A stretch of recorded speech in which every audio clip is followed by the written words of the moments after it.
Son las 7 de la mañana, las 6 en Canarias. La verdad que cada vez es más difícil entender qué pasa en los mercados. Trump dice que el acuerdo con Irán está prácticamente en soporte vital. ¿Y qué hace Wall Street? Pues sube, y eso que también el precio del petróleo empezó a subir y ronda ahora el nivel de los $105 el barril de Brent para entrega en el próximo mes de julio. Pero no es solo eso, también suben las empresas relacionadas con la tecnología, pero hoy, esta mañana, hemos tenido una sorpresa en Corea del Sur. Ahora se lo contamos. Buenos días.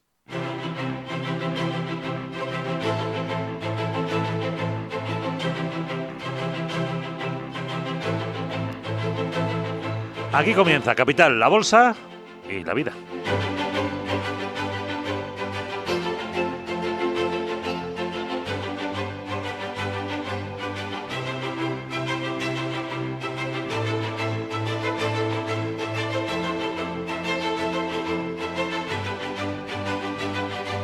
Miguel San Martín.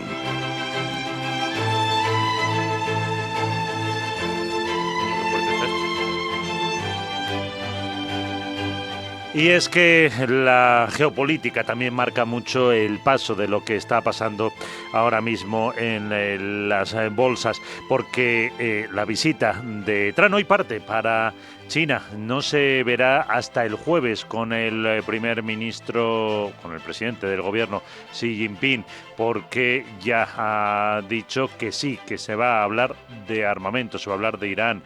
Ahí no está tan claro si se tratará la cuestión de Taiwán. Parte hoy para China. El jueves será la reunión con Xi Jinping, pero hay una preparatoria que va a tener lugar. El secretario del Tesoro, Scott Bessent, está en Corea del Sur. Ahí se ha reunido con su homóloga, con la ministra de Finanzas japonesa, y han estado hablando de materia de divisas. De hecho, han reafirmado su estrecha colaboración en esta materia. Otro de los puntos importantes, que ahí se va a reunir con He Lifeng, el viceprimer ministro chino. Ahora Scott Bessent también tiene otro encuentro con la primera ministra nipona, Sanae Takaichi. Pero todo esto cuando les decía que el Kospi surcoreano empezaba hoy la sesión muy bien, con una subida de 3%. Ha llegado a tocar, estuvo a punto los 8.000 puntos, un récord histórico, pero en cosa de minutos se daba la vuelta y caía un 5% debido a una propuesta de Kim Jong-beon. ¿Quién es ese buen señor? Pues el jefe de gabinete de la política de oficina presidencial, que proponía crear un dividendo ciudadano, es decir, dar dinero a las personas con los beneficios excedentes, los beneficios extraordinarios de las empresas de IA y semiconductores. Ahí pues afectaría a Samsung o SK Hynix. Enseguida con Sandra Torrecillas lo veremos en nuestro tiempo dedicado a Asia, pero ya aquí en Capital Radio con Rocío Arbiza, Ignacio Baquiano, responsable de distribución en España de Leverage Shares, advertía de si puede haber una burbuja ahí en los semiconductores. Todos los semiconductores es verdad que lo están haciendo muy bien y que la demanda es muy fuerte, pero las valoraciones se están disparando a unos niveles de burbuja que son, yo creo que preocupantes. Por tanto, estaría seleccionando muy bien la compañía que quiero comprar y a qué precio-beneficios está. Es cierto que en el año 2000 muchas de las compañías, solo por tener un .com, subían y prácticamente no tenían beneficios ni ingresos. Sí se está viendo que los semiconductores están muy fuertes y todavía la previsión es que lo sigan siendo, sobre todo por esa fuerte demanda de inteligencia artificial, pero estaría mirando con mucho ojo esas valoraciones. Pues ahí está. Ahora mismo vamos a repasar las bolsas de Asia. Tenemos al índice Nikkei de Tokio con una caída del 0,33%. El Kospi surcoreano, como les digo, pues ahora modera un poco ese recorte, es del 2,7%. Tenemos al Hang Seng de Hong Kong con una subida del 0,2%, pero la bolsa de Shanghai se deja medio punto porcentual. Los futuros, ¿qué hacen? Pues tenemos ahora mismo el del Eurostoxx 50, con una caída del 0,68%, el del S&P 500 se deja un 0,2%, el euro dólar llegó a tocar el 1,18, la divisa europea, ahora lo tenemos en 1,1757. pero ¿hay potencial alcista en la tecnología? Responde Alberto Iturralde, Mercado Abierto. Un mercado europeo que continúa tremendamente débil, mientras el mercado que comentábamos que subiría, el del Nasdaq, sigue tremendamente alcista. Y es que sigue marcando nuevos máximos históricos tras nuevos máximos históricos.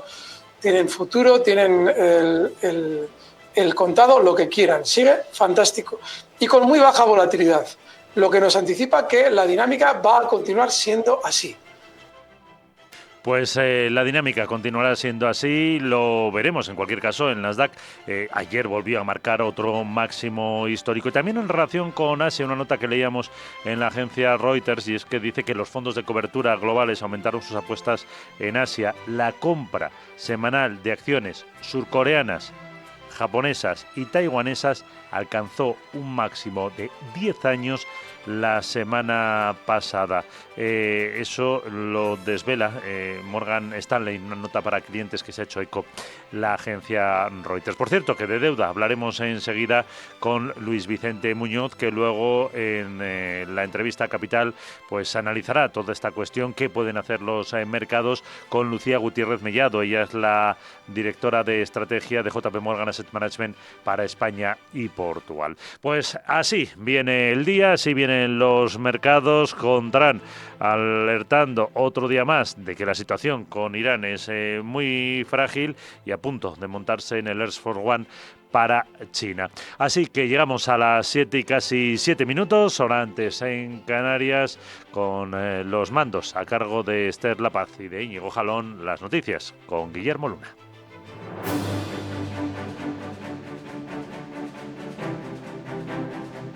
Las noticias capitales. Guillermo, ¿qué tal? Muy buenos días. El presidente de Estados Unidos, Donald Trump, parte para China. Viajará acompañado de un grupo de empresarios, entre ellos nombres que suenan como Elon Musk, Tim Cook o Larry Fink. Buenos días, Miguel. El que no estará con los máximos directivos de Tesla, Apple y BlackRock es el CEO de Nvidia, Jensen Huang. También viajarán los responsables de Boeing, Goldman Sachs, Qualcomm o Blackstone, entre otros. Trump quiere abordar la creación de una junta de inversión y otra comercial, pese a que las recíprocas restricciones a las exportaciones y a la inversión. El asesor económico principal de la Casa Blanca, Kevin Hassett, se muestra optimista en la CNBC con el resultado de la reunión del jueves con el presidente chino Xi Jinping. Creo que todo el mundo acude a la reunión con China con grandes expectativas. El presidente Trump y el presidente Xi mantienen una relación muy sólida, ya sabes, pero cuando te enfrentas a una negociación, si dices, oye, creo que esta va a ser la mejor negociación de la historia, entonces, en cierto modo, también renuncias a tu ventaja negociadora. Así que creo que por ahora dejaremos que el presidente negocie. Es el mejor negociador del mundo y veremos qué pasa. Pero hay muchas cosas que podríamos acordar con China y que serían buenas para ambas partes. La ausencia de Jensen Huang se debe a que las conversaciones se centrarán en el sector agropecuario o el de aviación, pese a que la lista incluye a otros actores del sector de la inteligencia artificial. El propio Trump confirma que hablará con Xi Jinping de la venta de armas de Estados Unidos a Taiwán. Y antes de partir a China, el secretario del Tesoro Scott Bessent trata con su homóloga japonesa la situación del mercado de divisas. Pero Trump ha confirmado que planea suspender de manera temporal el impuesto federal al combustible hasta que bajen los precios. Justo un día después de que el secretario de Energía adelantara que el gobierno estaba considerando congelar ese gravamen. Sin embargo, cualquier cambio en ese impuesto deberá ser aprobado por el Congreso. Una suspensión le costaría al gobierno cerca de $500 millones a la semana. Estas tasas incluyen gravámenes de 18 centavos por galón para la gasolina y de 24 en el caso del diésel. Y es que el encarecimiento de los precios de la gasolina y del diésel desde el inicio de la guerra ha supuesto un coste adicional de $37.000 millones a los consumidores en Estados Unidos. Así lo asegura un estudio de la Universidad de Brown, que señala que ese incremento equivale a más de $284 por hogar, que calcula el sobrecoste desde el inicio del conflicto. El precio de la gasolina ha pasado de $2,98 por galón a finales del mes de febrero a $4,52 ayer lunes. Esto representa un impacto de $20.000 millones.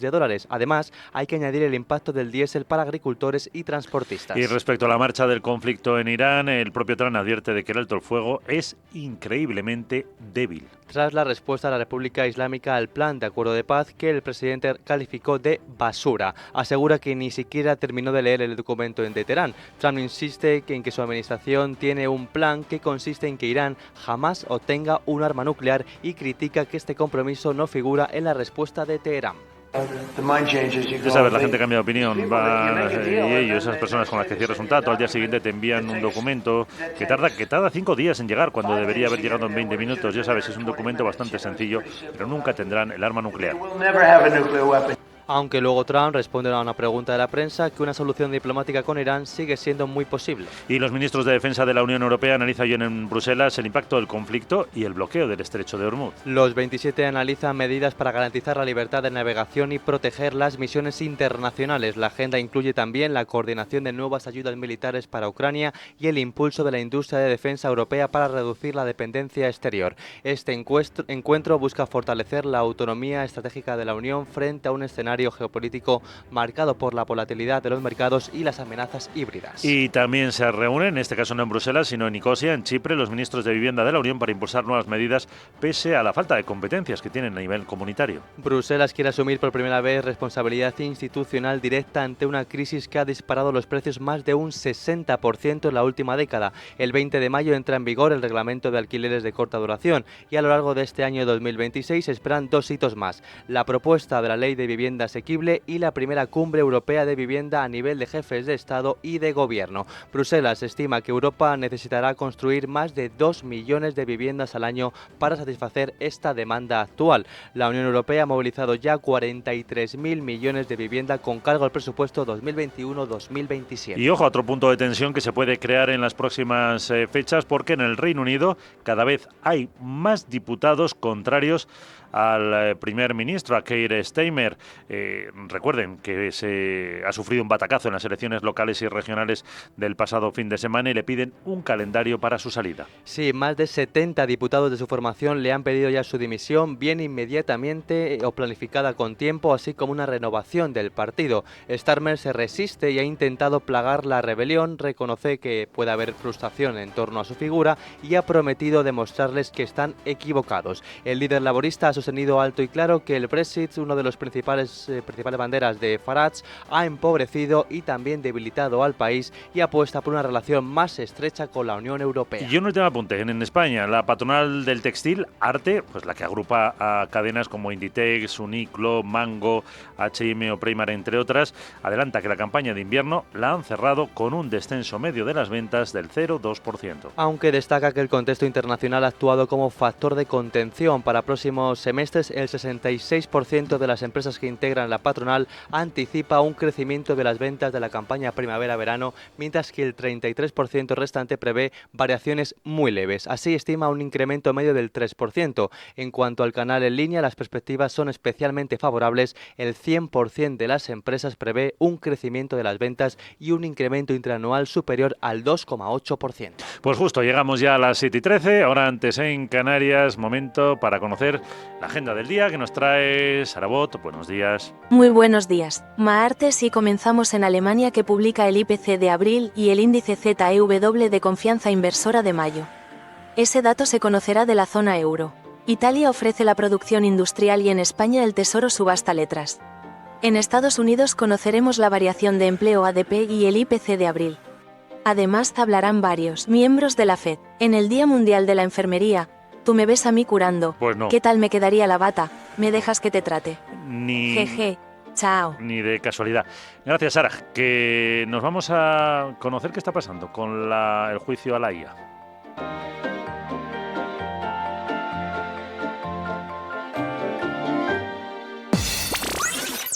Capital. La bolsa y la vida.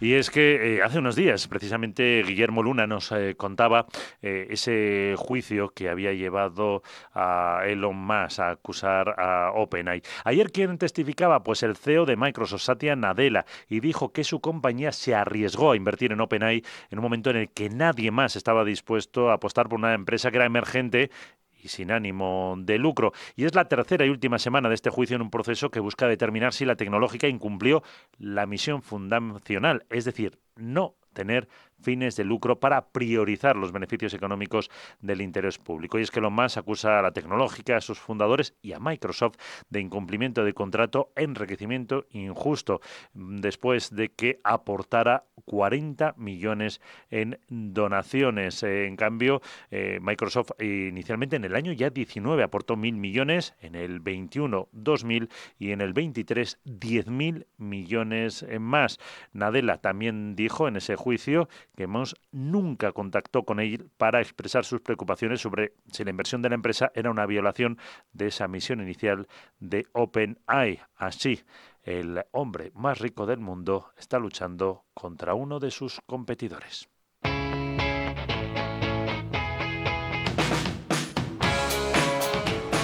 La economía despierta.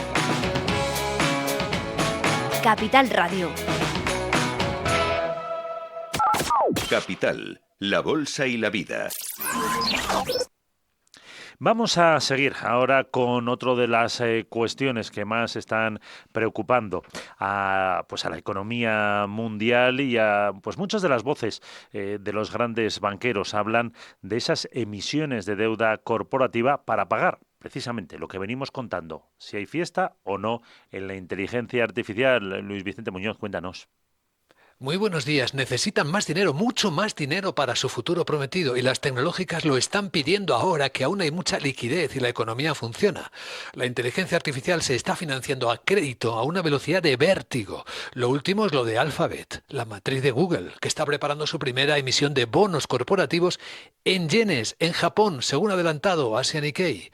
Como sus competidores, necesita sufragar su gigantesco ciclo de inversión en centros de datos, en chips y en capacidad de computación para la IA.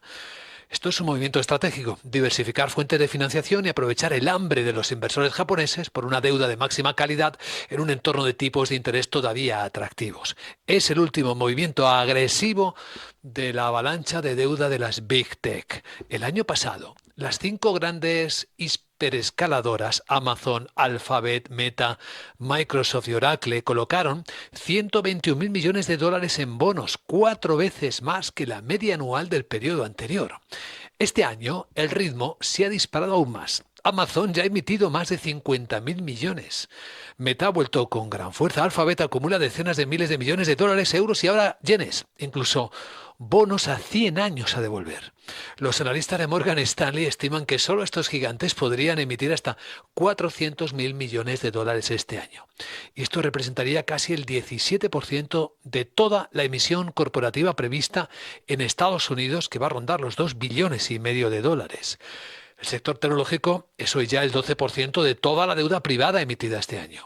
La deuda directamente ligada a proyectos de inteligencia artificial ya pesa el 14% del mercado investment grade y supera al sector bancario. Y todo esto ocurre mientras la deuda global marca récords, 353 billones de dólares, el 305% del PIB del mundo. Efectos que ya se están notando 3. El primero, presión al alza sobre los tipos de interés a largo plazo, porque estos bonos de máxima calidad compiten directamente con la deuda soberana de los gobiernos. Segundo, mayor concentración de riesgo. Si el trade de la IA sufre un tropiezo, Dios no lo quiera, el impacto en los mercados de crédito puede ser mayúsculo. Y tercero, se está trasladando al riesgo a los inversores, que aceptan duraciones extremas, han oído lo de los 100 años, ¿verdad?, en un mundo muy volátil. El futuro se está pagando con bonos y esto tiene ya una dimensión sistémica, por estar avisados. Pues estamos avisados. Luego lo comentaremos en la entrevista Capital con Lucía Gutiérrez Mellado, directora de estrategia de JP Morgan Asset Management. Que nos vamos a Asia, que hay lío.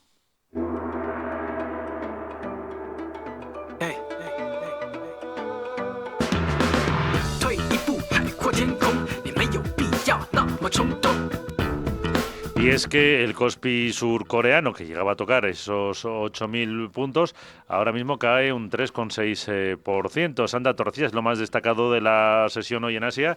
¿Qué está pasando? Cuéntanos. Pues sí, lo más destacado por ese giro que se ha producido, porque el índice Kospi ha comenzado la sesión con subidas superiores al 2%, ha tocado nuevos máximos históricos, ha superado los 8.000 puntos. Para los oyentes que nos sigan a través de YouTube pueden ver ese gráfico diario en el que se ven esas esa subida del inicio y después un batacazo de más de un 5%. Ha perdido claramente los 8.000 puntos y ahora está bajando en torno al 3,5%, en torno a los 7.550 puntos aproximadamente. Ese movimiento se ha producido también en los grandes valores, en Samsung y SK Hynix, que también han tocado récords en la apertura y después han comenzado a ceder en torno al 6%.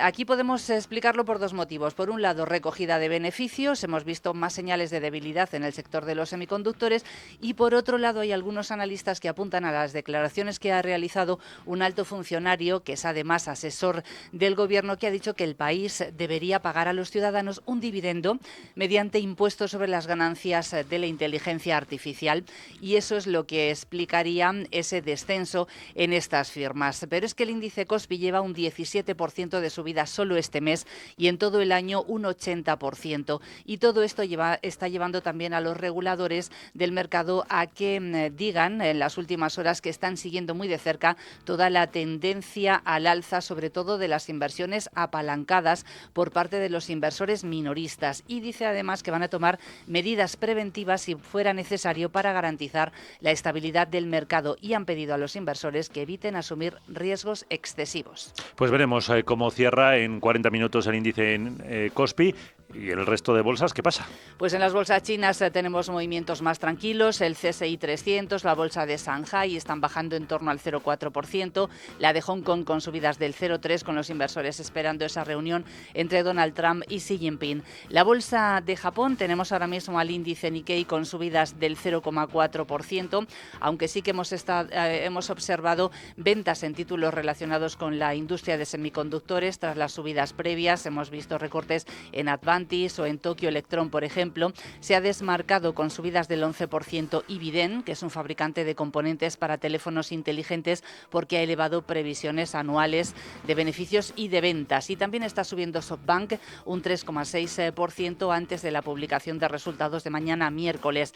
En el mercado de bonos, la rentabilidad del bono de referencia japonés a 10 años ha alcanzado hoy un máximo de 29 años, 2,54%, después de conocerse las actas de la reunión de abril del Banco de Japón. En esas actas se muestra que sus miembros están cada vez más a favor de endurecer la política monetaria, lo que deja la puerta abierta a una subida de tipos de interés en el mes de junio.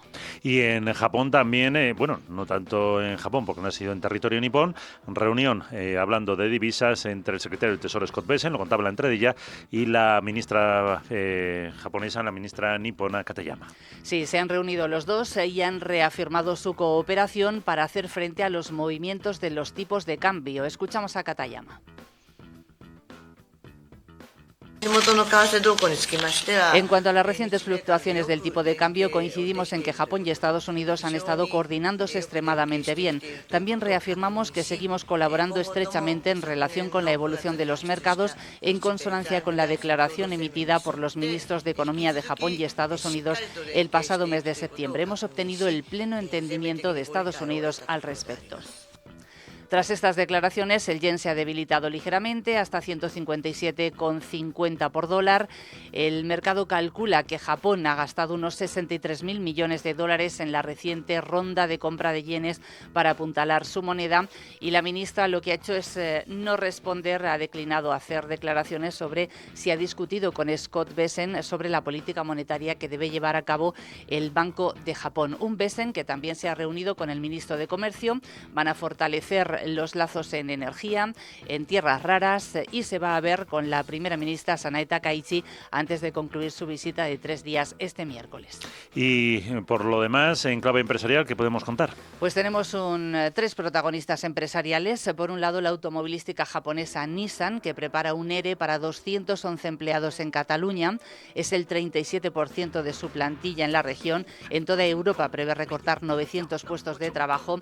O Alphabet, la matriz de Google, el que está planeando su primera emisión de bonos denominados en yenes para financiar el gasto en infraestructura de inteligencia artificial. Y uno más, Sony Music Publishing, que ha comprado todo el catálogo del grupo Recognition Music a fondos gestionados por Blackstone. Con esta operación accede a más de 45.000 canciones, incluidos éxitos de Beyoncé o Rihanna, y el acuerdo podría estar valorado en unos 4.000 millones de dólares. Gracias, Sandra. Se viene Asia, por cierto. Con eso de los semiconductores, casi un 4% se está dejando Samsung.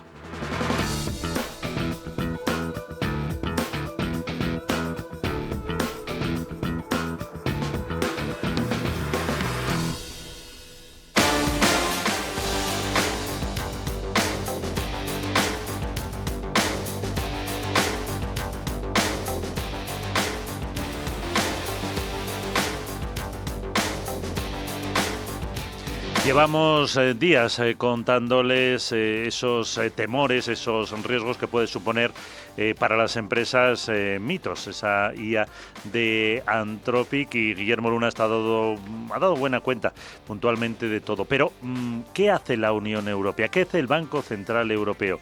¿Hay riesgos? ¿Se lo están tomando en serio? ¿O la Unión Europea con su regulación cree que está protegido? Cuéntanos, Guillermo.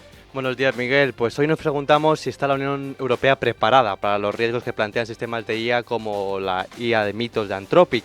Europa presume de tener la legislación sobre inteligencia artificial más avanzada del mundo, pero la gran pregunta es si tener normas basta para enfrentarse a sistemas tan potentes como este nuevo modelo de IA desarrollado por Anthropic, que es capaz de detectar vulnerabilidades críticas en bancos, infraestructuras energéticas y también en sistemas de defensa. Y ahí empiezan las dudas, porque Bruselas insiste en que está preparada. La Comisión Europea recuerda que el Reglamento Europeo de Inteligencia Artificial obliga a las grandes tecnológicas a evaluar riesgos, ser transparentes y mitigar posibles amenazas antes de desplegar modelos avanzados en suelo europeo. Además, la Oficina Europea de IA podrá exigir documentación técnica y supervisar sistemas considerados de riesgo sistémico. Sin embargo, dentro de la propia Eurocámara y entre expertos en ciberseguridad, crece la sensación de que Europa va varios pasos por detrás de Estados Unidos. El problema ya no es solo regulatorio, es tecnológico. Por ahora, la Unión Europea carece de suficiente capacidad computacional,